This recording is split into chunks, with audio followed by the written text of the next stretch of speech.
মুখ্যমন্ত্ৰী হিমন্ত বিশ্ব শৰ্মাই কৈছে কোনোবাই গৌ মাংস থলে হিন্দুৱে গাহৰি মাংস থৈ আহক বুলি মুখ্যমন্ত্ৰী হিমন্ত বিশ্ব শৰ্মাই বিস্ফোৰক মন্তব্য কৰিছে আৰু মুখ্যমন্ত্ৰী হিমন্ত বিশ্ব শৰ্মাৰ মুখত এইবোৰ কথা শুবা পাইনে সেয়া আপোনালোকে কমেণ্ট কৰি জনাবলৈ নাপাহৰিব আৰু ইয়াৰ দ্বাৰা বুজা যায় যে হিন্দু মুছলমানৰ মাজত সংঘাতৰ সৃষ্টি কৰা মূল খলনায়কগৰাকী হৈছে মুখ্যমন্ত্ৰী হিমন্ত বিশ্ব শৰ্মা।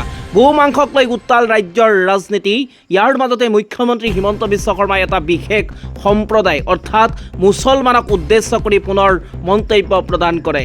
গৌ মাংসক লৈ উত্তাল ৰাজ্যৰ ৰাজনীতি, তাৰ মাজতে এটা বিশেষ সম্প্ৰদায়ক লক্ষ্য কৰি পুনৰ মন্তব্য কৰে মুখ্যমন্ত্ৰী হিমন্ত বিশ্ব শৰ্মাই। তেওঁ কয় যে এটা বিশেষ সম্প্ৰদায়ৰ বেয়া মানুহে গৌ মাংসবোৰ মন্দিৰৰ আগত পেলায় আৰু সেই বেয়া মানুহবোৰক বিশেষ সম্প্ৰদায়ৰ মানুহখিনিয়েও বেয়া পায়। ধুবুৰীৰ এটা বিশেষ সম্প্ৰদায়ৰ মানুহেই মোক কৈছে বেয়া মানুহখিনিক মাৰি পেলাবলৈ। RSSৰ লোকে গৌ মাংস মন্দিৰৰ আগত পেলোৱা বুলি কংগ্ৰেছে অভিযোগ কৰিছে আৰু এই সন্দৰ্ভত হিমন্ত বিশ্ব শৰ্মাই কয় যে এয়া ৰাহুল গান্ধীৰ বেয়া মানসিকতা। যদি হিন্দুৱে থয় তেতিয়াহ'লে গাহৰি মাংস থব। বিজেপি RSSৰ মানুহে গৰুৰ মূৰটো মন্দিৰত পেলালে কিন্তু বাকী মাংসখিনি কি কৰিব বুলি প্ৰশ্ন হিমন্ত বিশ্ব শৰ্মাই। হিমন্ত বিশ্ব শৰ্মাই কৈছে যে এইবোৰ কথাৰ বাবে ৰাহুল গান্ধী আৰু কংগ্ৰেছক মানুহে ঘৃণা কৰে। তেওঁলোকৰ মিনিঙত হিন্দু মানুহ নাথাকে।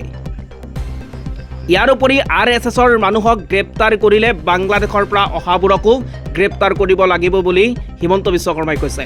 ইয়াৰ উপৰি তেওঁ কয় যে ময়োতো বিচাৰোঁ কোনোবাই গৰু মাংস থ'লে আমাৰ হিন্দু মানুহে গাহৰি মাংস থৈ আহক, তেতিয়া সকলো বৰাবৰ হৈ যাব।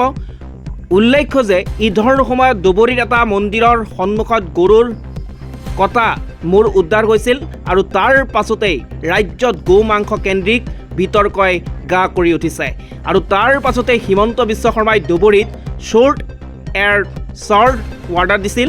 ইতিমধ্যে এই কাণ্ডৰ লগত জড়িত কেইবাজন লোকক গ্ৰেপ্তাৰ কৰিছে আৰক্ষীয়ে আৰু এই সন্দৰ্ভত কংগ্ৰেছে অভিযোগ কৰিছে যে বাহিৰৰ পৰা অহা RSSৰ বিজেপিৰ লোকে এনে কাণ্ড সংঘটিত কৰিছে।